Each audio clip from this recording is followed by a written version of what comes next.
Euskeraz bizi nahi duen Astigarra Garantz juteko udaletik euskara plana diseinatu eta martxan jarri nahi dugu. Horretarako herritarren iritzia jaso nahi dugu eta beraiekin batera ditugun erronkei eta erantzun. Herria asko handitu da eta euskararen erabileran ere horrek eragin handia izan du eta horri heldu nahi diogu. Horretarako herritarren iritzia jaso nahi dugu eta herritarren ekarpenekin osatu euskara plan hori.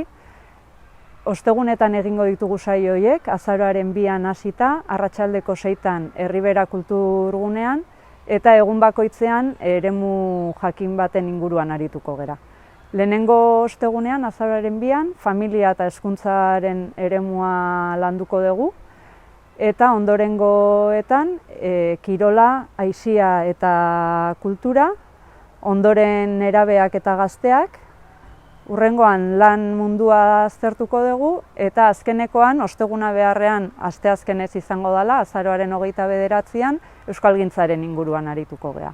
Egun bakoitzean aipatutako eremuan inguruko diagnosia edo egoeraren inguruan arituko gea, eta aurrera begirako erronkak definituko ditugu. Beraz, gonbidatuta zaude, bertan parte hartzeko eta elkarrekin egingo dugu.